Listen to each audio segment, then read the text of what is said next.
கிராமத்துல மோகன் ஒரு பணக்கார விவசாயி. ஆனா மனைவி காயத்ரியோட வைத்தியத்துக்காக அவருடைய எல்லா நிலத்தையும் வித்துட்டாரு. அதனால அவரோட வீட்டுக்கிட்ட பரோட்டா கடை ஓபன் பண்ணாரு. அவரோட நல்ல குணமும் சுவையான பரோட்டாவும் அந்த ஏரியா ஜனங்களை தான் பக்கம் இழுத்துடுச்சு. சுமித்ரா ராஜு படிக்கிற ஸ்கூலுக்கு பக்கத்துல ஒரு பீட்சா கடை ஓபன் பண்ணாங்க. அதோட விளம்பரம் ரேடியோ, நியூஸ் பேப்பர், அப்புறம் ஆட்டோக்கள் எல்லாத்துலயும் அவங்க போஸ்டரை ஒட்டி நல்லா விளம்பரம் பண்ணாங்க. எப்ப நேற்று நான் பீட்சா சாப்பிட்டேன். என்ன பீட்சா அது? நானும் என் அப்பாவும் கார் பார்க்கிங் பண்ணிட்டு பீட்சா ஆர்டர் பண்ணோம். ரொம்ப நேரம் காத்திருந்தோம். அப்புறம் தான் பீட்சா கிடைச்சது. அப்படியா? பீட்சா அவ்வளோ டேஸ்டா இருக்குமா? பின்ன என்னவா, உங்களை நுழைய கூட விட மாட்டாங்க அந்த கார்ட்ஸ். எதுக்கு நுழைய விட மாட்டாங்க? அடா, அது உங்க அப்பாவோட ஃபுட்பாத்ல இருக்கிற பரோட்டா கடைன்னு நினைச்சுக்கிட்டியா? மூஞ்சி அந்த பக்கம் திருப்பிட்டு போறதுக்கு. அந்த கடைக்குன்னு ஒரு ஸ்டேட்டஸ் இருக்கு. பெரிய பெரிய பணக்காரங்க அவங்க வண்டியை நிறுத்திட்டு அங்க நிப்பாங்க. அப்பதான் அவங்க சாப்பிட்றதுக்கு பீட்சாவே கிடைக்கும். புரிஞ்சுதா? ராக்கி பேசுறதை கேட்டுட்டு எல்லாரும் சிரிக்க ஆரம்பிச்சாங்க. சுமித்ராவை பரோட்டா வச்சு கிண்டல் பண்றது அவளுக்கு பிடிக்கல. ராஜு ஸ்கூல்ல இருந்து வீட்டுக்கு போகும்போது பீட்சா கடையில ஜனங்களோட கூட்டத்தை பார்த்து நின்னுட்டான். சுமித்ரா அவனுக்கு எடுத்து சொல்லி புரிய வச்சு வீட்டுக்கு கூட்டிட்டு வந்தா. அப்பா அப்பா, எங்களுக்கு பீட்சா சாப்பிடணும். சரிப்பா, ஒரு நாளைக்கு வாங்கி தரேன். இப்பதான் சுட சுட உருளைக்கிழங்கு பரோட்டா செஞ்சிருக்கேன், போய் சாப்பிடுங்க. எனக்கு அது வேண்டாம், எனக்கு அது வேண்டாம், எனக்கு பீட்சா தான் வேணும். இங்க பாரு ராஜு, பீஸா ரொம்ப காஸ்ட்லியா இருக்கும். அவ்வளவு பணம் நம்ம கிட்ட இல்லப்பா. பீஸா வாங்கி கொடுக்கற அளவுக்கு என்கிட்ட இல்ல. ஆனா உனக்கு வாக்கு கொடுக்கறேன், என்னைக்காவது ஒரு நாள் கண்டிப்பா உனக்கு பீஸா வாங்கி தரேன். இல்லப்பா, எனக்கு நாளைக்கே பீட்சா வேணும். பீட்சா மட்டும் வாங்கி கொடுக்கலன்னா அப்புறம் நான் எதுவும் சாப்பிட மாட்டேன். ராஜு, பிடிவாதம் பண்ணாத. அதான் அப்பா சொல்றாருல, கண்டிப்பா ஒரு நாளைக்கு பீட்சா வாங்கி தரேன்னு. இல்லக்கா, நாளைக்கே எனக்கு பீட்சா சாப்பிடணும்.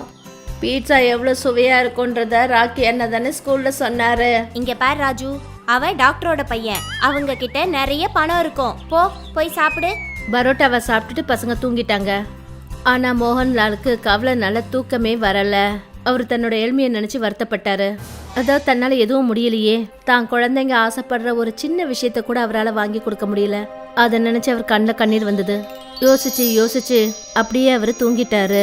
மறுநாள் காலையில பசங்க ஸ்கூலுக்கு போனாங்க. இன்னைக்கு மொத்த ஸ்கூல்லையும் அந்த பீட்சாவை பத்தின பேச்சு தான். ஃப்ரெண்ட்ஸ், நாளைக்கு என்னோட பர்த்டே.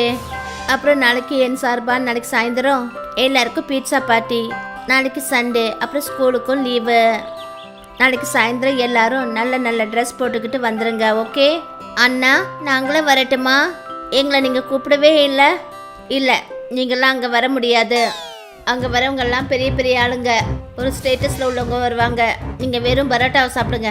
வா ராஜு, இவங்க பீஸாவை விட நாம சாப்பிட்ற பரோட்டா டேஸ்ட் அதிகமாக இருக்கும். அட போப்போ, குரங்குக்கு தெரியுமா இஞ்சியோட வாசனை என்னன்னு?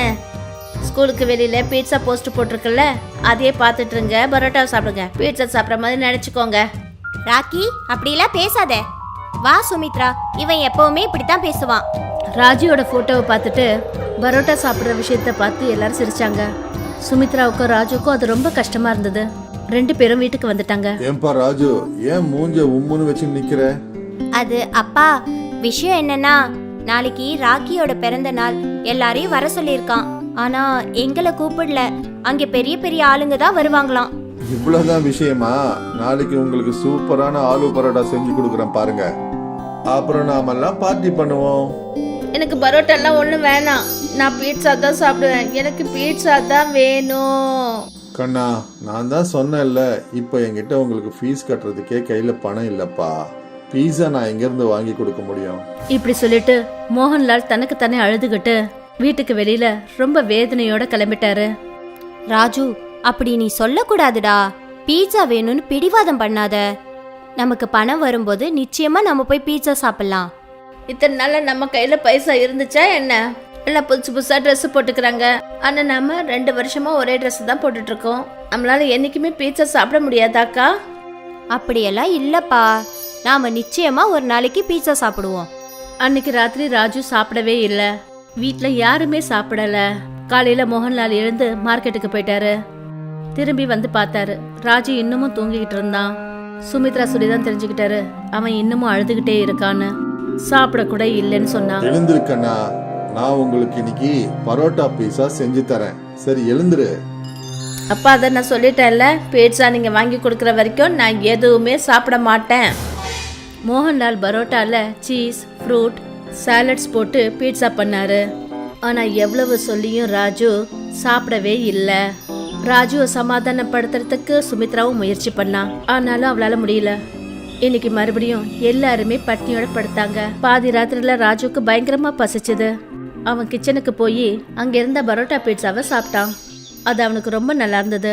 அவன் பரோட்டா பீட்சாவை ரசிச்சு ரசிச்சு சாப்பிட்டான். மோகன்லால் அவன் சாப்பிட்றத மறைஞ்சிருந்து பார்த்துட்டாரு. காலையில எழுந்து மோகன்லால் மார்க்கெட்டுக்கு போனாரு.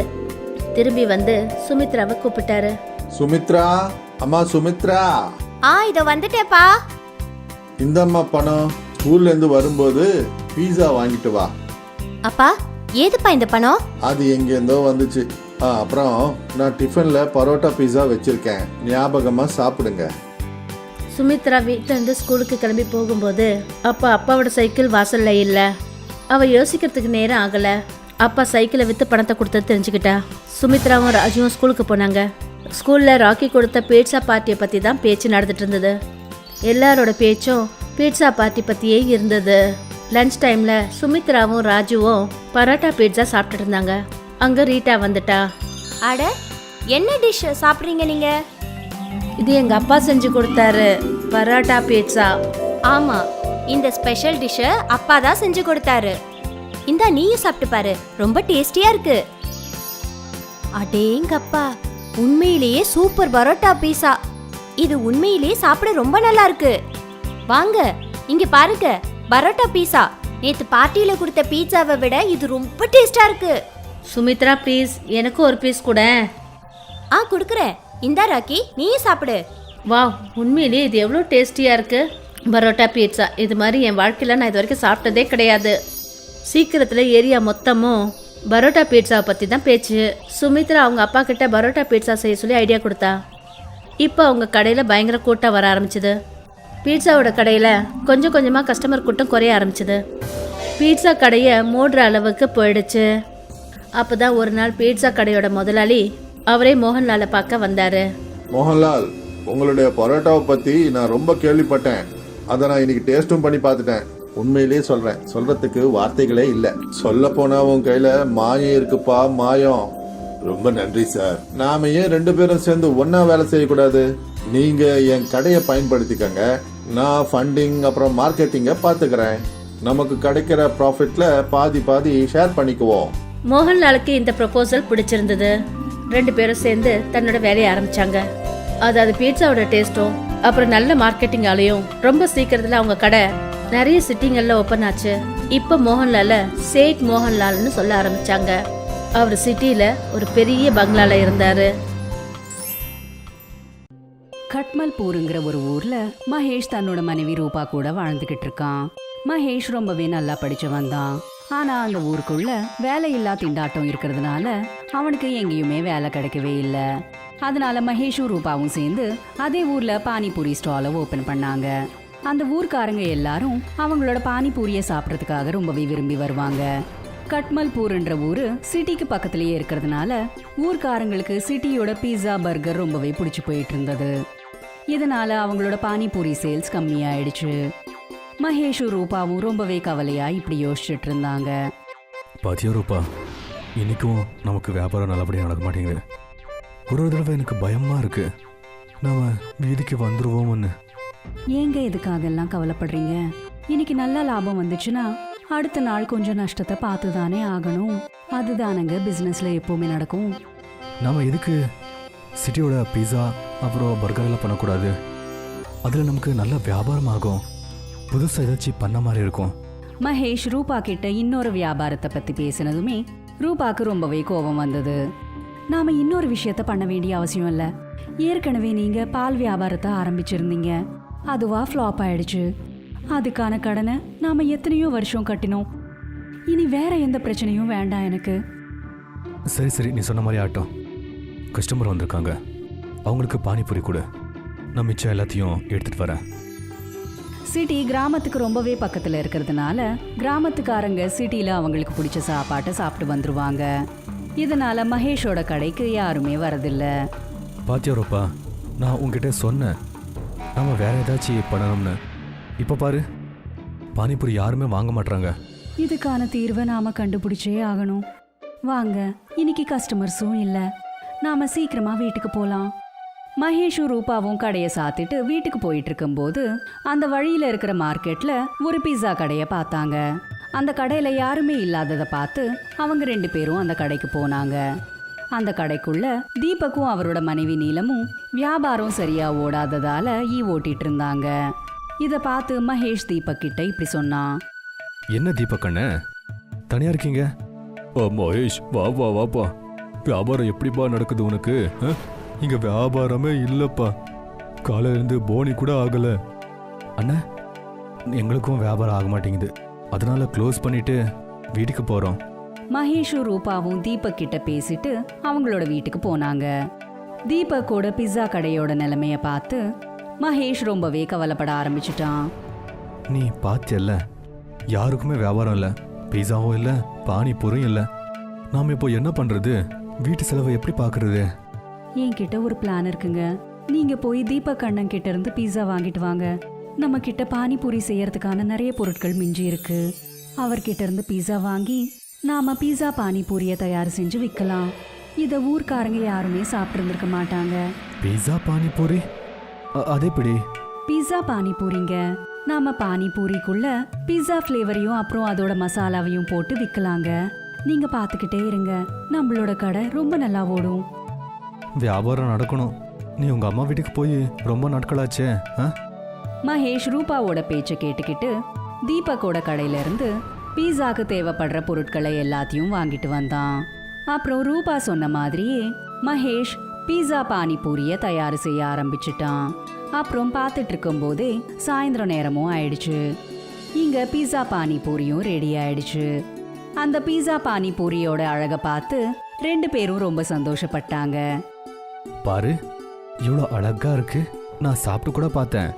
இந்த மாதிரி ருசியான சாட்ஸ நான் சாப்பிட்டதே இல்ல.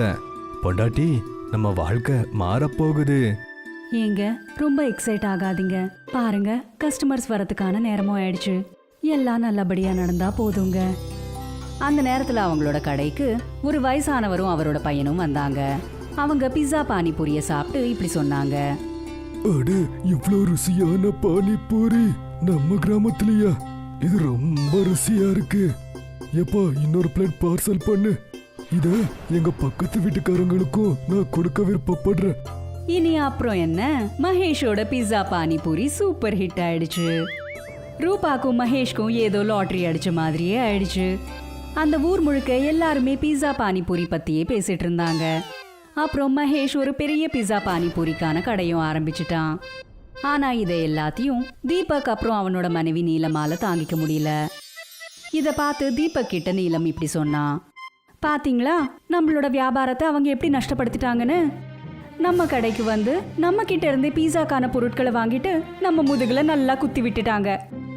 அவங்க என்ன மந்திரம் பண்ணாங்க?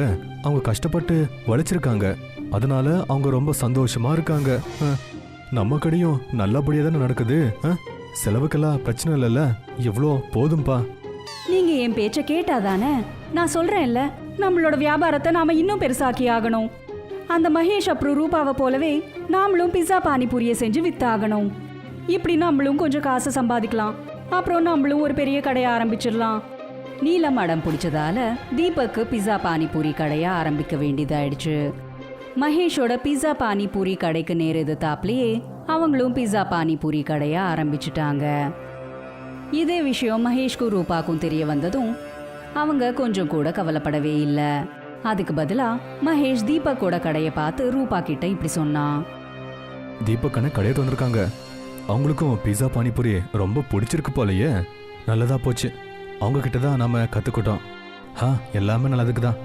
அந்த கடவுளோட தயவால அவங்களோட கடையும் நல்லா ஓடணுங்க. ஆனா அப்படி நடக்கவே இல்லை. தீபக் நீலமோட கடை சுத்தமாவே ஓடல. கஸ்டமர்ஸ் வராததால இப்போவும் அவங்க ஈயதான் ஓட்டிட்டு இருந்தாங்க. அவங்களோட இந்த நிலைமைய பார்த்து ரூபா மகேஷ் கிட்ட இப்படி சொன்னா. என்னங்க, நாம தீபக் அண்ணனுக்கு உதவி செஞ்சே ஆகணுங்க. ரொம்ப நாளாவே அவங்க கிட்ட எந்த கஸ்டமரும் போகல. நாம தான் எப்படியாவது அவங்களோட கஷ்டத்தை தீர்த்து வச்சு ஆகணும். இதுக்கு நாம நம்ம கடையை அவங்களுக்கு பார்த்துக்க விடக்கூடாது. கடவுள் புண்ணியத்தால நம்ம கடை நல்லபடியா நடந்துக்கிட்டே இருக்கு. நல்ல லாபம் வருது. அவங்கள நம்ம கடையில வேலை பார்க்க சொல்லலாம். நாம இன்னொரு கடையை ஓபன் பண்ணலாம். அங்கேயும் நாம பீஸா பானிபூரியா விற்கலாம். ஆனா இதுக்கு அவங்க ஒத்துப்பாங்களா? வாங்க கேட்டுதான் பாப்போமே. மகேஷும் ரூபாவும் 2 பேரும் தீபக்கோட கடைக்கு போய் அவங்க கிட்ட அவங்க நினைச்சதை எல்லாத்தையும் சொன்னாங்க. இத பத்தி தீபக் அப்புறம் நீலம் என்ன நினைக்கிறாங்கன்னு கேட்டாங்க. நாங்க அதுக்கு ஒத்துக்கிறோம். நாங்க உங்க கூடவே வேலை பார்க்குறோம். நீங்க எங்க கஷ்ட காலத்துல உதவி பண்ணிருக்கீங்க. நான் எப்பவுமே இதை மறக்கவே மாட்டேன். உங்க 2 பேருக்கும் ரொம்ப ரொம்ப நன்றி. நாங்க உங்க கடையை ரொம்ப நல்லா ரன் பண்ணுவோம். நடந்ததும் அப்படிதான். மகேஷ் அப்புறம் ரூபா ஒரு புது கடையை ஆரம்பிச்சு அந்த புது இடத்துலயும் அவங்க பிஸா பானிபூரி வியாபாரத்தை செஞ்சாங்க. அப்புறம் தீபக்கையும் நீலமையும் அவங்களோட பழைய வியாபாரத்தை பார்த்துக்க சொன்னாங்க. இப்படி 2 குடும்பங்களும் சந்தோஷமா முன்னேறிக்கிட்டு இருந்தாங்க. சோன்பூர் கிராமம் மூங்கில் விவசாயத்துக்கு பிரபலமா இருந்தது. பல வருஷமா அங்க வயல்கள்ல மூங்கில் நல்லா விளைச்சிட்டு இருந்தது. தினேஷ்க்கும் ஒரு சின்ன மூங்கில் விவசாய பூமி இருக்கு. அவரோட பையன் ராஜேஷும் அவர் கூடவே வேலை செஞ்சுக்கிட்டு இருப்பான். தம்பி ராஜேஷ், நமக்கு பேம்புக்கான ஆர்டர் வந்தது. அதை நீ கரெக்டா அனுப்பிட்டல? ஆப்பா, அதை நான் நேற்று சாயந்தரமா அனுப்பிட்டேன். அவங்களுக்கு நேரத்துக்குள்ள ஆர்டர் போய் சேர்ந்துருச்சுன்னா இன்னைக்கு சாயந்தரத்துக்குள்ள நமக்கு காசு வந்துரும்பா. சாயந்தரம் ஆனதுமே தினேஷோட வீட்டு வெளியில மூங்கில்களால நிறைஞ்ச ஒரு ட்ரக் நின்னுட்டு இருந்தது. அட, இந்த ட்ரக் எதுக்கு திரும்பி வந்தது? இது பேம்பு மொத்தத்தையும் டெலிவரி பண்ணி காசு கொண்டு வரணும்ல. தினேஷ் தன்னோட பையன் ராஜேஷை கூப்பிட்டாரு. ராஜேஷ் வீட்டுக்குள்ள இருந்து வந்தான். ஆனா பாக்குறதுக்கு ரொம்பவே சோகமா இருந்தான். ராஜேஷ், இங்க பாருப்பா, இந்த ட்ரக் திரும்பி வந்துருச்சு. ஆப்பா, எனக்கு தெரியும். நம்ம சிட்டில வாங்குற பேம்புக்காரங்க கிட்ட இருந்து போன் வந்தது. அவங்களுக்கு நம்மளை விட கம்மி ரேட்ல கிடைக்குதாப்பா. அதனால அவங்க நம்ம கிட்ட பேம்பு வாங்க மாட்டாங்களாம். அட, முன்கூட்டி சொல்லாம எப்படி திடீர்னு இப்படி பண்ணுவாங்க? நமக்கு இப்ப காசு ரொம்பவே தேவைப்படுதுல்ல. இப்ப இந்த பேம்பூஸ் எல்லாத்தையும் என்ன பண்ணுவோம் நம்ம? நீ அவங்க கிட்ட சொல்லு, நம்ம பேம்பூஸா கம்மி ரேட்லயே தரோன்ட்டு. ஆனா அப்பா, நான் எப்பயோ பேசிட்டேன். அவங்க இப்ப எந்த நிலைமையிலயும் நம்மளுடைய பேம்பூஸ் வாங்க விருப்பப்படலப்பா. நான் அவங்களுக்கு இப்படி கூட சொன்னேன், நாங்க உங்களுக்கு கம்மி ரேட்டுக்கே தரோன்ட்டு. ஆனாலும் கேட்கல. என்ன பண்றதுன்னே தெரியல. தினேஷ்க்கும் ராஜேஷ்க்கும் இந்த ஆர்டர்ல இருந்து நிறைய எதிர்பார்ப்பு இருந்தது. ஏன்னா கொஞ்ச நாளாவே அவங்களோட பிசினஸ் கொஞ்சம் நஷ்டத்துல போய்கிட்டு இருந்தது. இப்போ இவ்ளோ பெரிய ஆர்டர் ரிட்டர்ன் ஆயிட்டதுனால அவங்களுக்கு அவங்களோட எதிர்காலம் ரொம்பவே இருட்டா தென்பட்டது. ஒரு நாள் ராஜேஷ் அவங்க அப்பா தினேஷ் கிட்ட போய் இப்படி சொல்லிக்கிட்டு இருந்தான். ஐயோ அப்பா, நீங்க ஒன்னும் பதட்டப்படாதீங்க. நான் எல்லாமே யோசிச்சு வச்சுட்டேன். இந்த பேம்பு வச்சு நம்ம என்ன பண்ணலான்னு. என்ன பண்ணலடா தம்பி? எனக்கும் எந்த விதமான யோசனையும் வர மாட்டேங்குதுப்பா. நான் எனக்கு தெரிஞ்ச நண்பர்கள் கிட்ட உதவிக்காக ரொம்பவே ட்ரை பண்ணேன். ஆனா யாருமே நமக்கு உதவி பண்ண தயாரா இல்ல. இப்ப யாரோட நிலைமையும் அவ்வளவா நல்லா இல்ல. பேம்புவோட ரேட்டு மார்க்கெட்ல குறையுது. ஆம்பா, இப்ப நானும் அதான் யோசிச்சேன். நம்ம பேம்புவோட வியாபாரம் பண்ண வேணான்னு. டேய், நமக்கு வேற ஏதாச்சும் வழி இருக்கா? நம்ம வேற என்ன பண்ண முடியும்? அது வந்தப்பா, நம்ம பீஸா பண்ணலாமே. என்னது, பீஸாவா? அது எப்படி? அப்பா, சிட்டில என்னோட நண்பன் கிட்ட இருந்து போன் வந்தது. அவனுக்கு நம்மளுடைய நிலைமை பத்தி சொன்ன. அவன் நல்ல ஐடியா கொடுத்துருக்கான். சிட்டில பீஸா கிரேஸ் அதிகம். விதவிதமான பீஸா எல்லாம் கிடைக்கும். அது எல்லாத்துலயும் ஒரு ஸ்பெஷல் பீஸா இருக்கு. அதுதான் பேம்பு பீஸா. அத பேம்பு உள்ள இருந்து எடுத்து பீஸாவா தயார் பண்ணுவாங்க. நாமளும் பேம்பு பீஸாவை ட்ரை பண்ணலாம்பா. ஆனா தம்பி, நமக்கு இந்த விஷயத்தை பத்தி எல்லாம் அவ்வளவா தெரியாது இல்ல. ஆனா அப்பா, நீங்க ஒன்னும் பதட்டப்படாதீங்க. என்னோட நண்பன் சொன்ன, அவன் நமக்கு கண்டிப்பா உதவி பண்ணுவான்னு. ராஜேஷ் தினேஷ் கூட சேர்ந்து மூங்கில் பிஸாக்கான எல்லா ஏற்பாடுகளையும் செஞ்சான். அப்புறம் கொஞ்ச நாள்லயே அவன் மூங்கில்ல பிஸா செய்யறத கத்துக்கிட்டான். அதுக்கப்புறம் ஒரு கடை திறக்கணும்னு ராஜேஷ் முடிவெடுத்தான். அப்புறம் ராஜேஷும் தினேஷும் சேர்ந்து மூங்கிலாலேயே ஒரு சின்ன ஹோட்டலை ரெடி பண்ணாங்க. அப்புறம் அந்த ஹோட்டல்ல இருக்கிற கதவுகள்ல இருந்து ஜன்னல், டேபிள், சேர் இப்படி எல்லாமே மூங்கிலாலேயே செய்யப்பட்டிருந்தது. ஹோட்டல் ஆரம்பிச்ச புதுசுல பெருசா யாருமே வரல. ஆனா ஒரு நாள் 2 காலேஜ் ஸ்டூடெண்ட்ஸ் அவங்க ஹோட்டலுக்கு வந்தாங்க. டேய் மாமே சுரேஷ், இந்த ஹோட்டலை பாத்தியா எவ்வளவு சூப்பரா இருக்குன்னு? ஃபுல்லா பேம்பு வேலை பண்ணாங்க.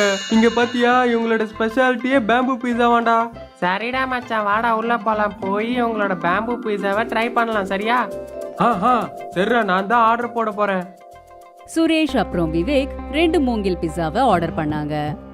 டேய் மச்சான் விவேக், இங்க பாத்தியாடா இந்த கடை முழுக்க இருக்கிற பொருள் எல்லாமே பேம்புவால தான் ரெடி பண்ணானுங்க. அதடா இங்க பாரு, அந்த பேம்பு ஸ்டூல் எவ்வளவு அழகா இருக்குல்ல. இப்பெல்லாம் எங்க பார்த்தாலும் பிளாஸ்டிக் தான், ஆனா இந்த ஹோட்டல்ல பாரு எல்லாமே எக்கோ ஃப்ரெண்ட்லி தானே. இந்த கடை மாதிரி நாமளும் எக்கோ ஃப்ரெண்ட்லி பொருட்களை தான் யூஸ் பண்ணணும். நான் நேரா போய் ஹோட்டல் ஓனர் கிட்ட பேச போறேன், அவருக்கு இந்த மாதிரி ஐடியா எப்படி தட்டுச்சுன்னு. விவேக்கும் சுரேஷும் தினேஷை கூப்பிட்டு இத பத்தி விசாரிச்சாங்க. உங்க ஹோட்டல் எல்லாம் சிறப்பா இருக்கு, உங்களுக்கு இந்த மாதிரி ஐடியா எப்படி வந்தது? தினேஷ் அந்த 2 பசங்களுக்கும் அவரோட முழு கதையை சொன்னாரு. தினேஷ்க்கும் விவேக்கும் அவரோட இன்ஸ்பிரேஷனல் ஸ்டோரி ரொம்பவே பிடிச்சது. உங்களோட பிசினஸ் நல்லா தானே ஓடுது, எல்லாமே நல்லபடியா தானே போகுது. இதை பாருங்க, இப்போ பார்த்தீங்கன்னா அவ்வளோவா பிஸ்னஸ் ஓட மாட்டேங்குது. ஆனால் என்னோட முழு முயற்சியும் உபயோகித்து நான் இந்த கடையை நல்லாவே டெவலப் பண்ணுவேன். நீங்க ரொம்பவே கரெக்டா சொன்னீங்க. உங்க பிசினஸ் எல்லாமே கண்டிப்பா ப்ராஃபிட்ல போகும். அதுக்கு நாங்க உதவி செய்யலாம்னு விருப்பப்படுறோங்க. எங்களுக்கு ஒரு யூடியூப் சேனல் இருக்கு, அதுல நாங்க புதுசா விஷயத்த போடுவோம். நீங்க எனக்கு பர்மிஷன் கொடுத்தீங்கன்னா உங்களோட ஹோட்டல் பத்தி நாங்க எங்களோட யூடியூப் சேனல்ல ஃப்ரீயா விளம்பரத்தை பண்ணுவோங்க. அப்படியே இன்ஸ்டாகிராம்லயும். இந்த விதமா மக்களுக்கும் மற்றும் நிறைய காலேஜ் ஸ்டூடெண்ட்ஸ்க்கும் உங்களோட கடை பத்தி நல்லாவே தெரிய வருங்க. அது மட்டும் இல்லாம நீங்களும் ஃபேமஸ் ஆவீங்க. சுரேஷ் அப்புறம் விவேக் அந்த மூங்கில் பிஸாவை சாப்பிட்டாங்க. 2 பேருக்குமே அந்த பிஸா ரொம்பவே பிடிச்சு போச்சு. 2 பேரும் அவங்களோட காலேஜ் ஃப்ரெண்ட்ஸ்க்காகவும் 10 மூங்கில் பிஸாவை பார்சல் பண்ண சொன்னாங்க. அடுத்த நாள் அவங்களோட முழு டீமை கூட்டிக்கிட்டு தினேஷோட மூங்கில் ஹோட்டல் பத்தி ஒரு நல்ல வீடியோவை செஞ்சாங்க. அப்புறம் மூங்கில் பிஸாவை தயார் செய்யற விதத்தையும் அவங்க ஷூட் பண்ணாங்க. அதுக்கப்புறம் அவங்க அந்த வீடியோவை யூடியூப்ல அப்லோட் பண்ணிட்டாங்க. நீங்க எங்களுக்கு உதவி செய்ய ரொம்பவே முயற்சி பண்றீங்க, நாங்க உங்களுக்கு ரொம்பவே கடமைப்பட்டிருக்கோங்க. அப்படியெல்லாம் ஒன்றும் இல்லைங்க, இந்த மாதிரி விஷயத்தெல்லாம் ப்ரமோட் பண்ணுறது எங்கள் கடமை. எங்களுக்கு இந்த மாதிரி சுற்றுச்சூழலை காப்பாற்றுற ஹோட்டல்கள் ரொம்பவே அவசியம், அதனால தான் நாங்கள் ப்ரமோட் பண்ணுறோம். இந்த வீடியோவால் எங்களுக்கு எவ்வளோ லாபம் கிடைக்குதோ அது எல்லாத்தையும் உங்களுக்கு கொடுக்குறோம். டே மச்சான், இந்த பேம்பு பீஸா ரெசிபி வீடியோ 1 மணி நேரத்தில் 1,00,000 வியூஸ் வந்ததுடா. 10,000 லைக், அது மட்டும் இல்லாமல் 1000 கமெண்ட் வந்திருக்கு. இந்த வீடியோ தாண்டா நம்ம சேனல்லையே ரொம்பவே பாப்புலரான வீடியோ. இப்போ இந்த பேம்பு எக்கோ ஃப்ரெண்ட்லி ஹோட்டலெல்லாம் நிறைய பேருக்கு தெரியும். அங்கிள், நீங்கள் இப்போ ஃபேமஸ் ஆகுறீங்க. இப்படி அப்பாவும் பையனும் சேர்ந்து ஆரம்பிச்ச மூங்கில் ஹோட்டல் ரொம்பவே ஃபேமஸ் ஆயிடுச்சு. அப்புறம் கொஞ்சம் கொஞ்சமா அவங்க மிச்ச சிட்டிஸ்லயும் பிரான்ச்சஸ் ஸ்டார்ட் பண்ணாங்க. இப்படி ஈகோ ஃப்ரெண்ட்லி பேம்பு ஹோட்டல் அப்புறம் பீஸாவை அவங்க நாடு முழுக்க ஃபேமஸ் ஆக்கிட்டாங்க.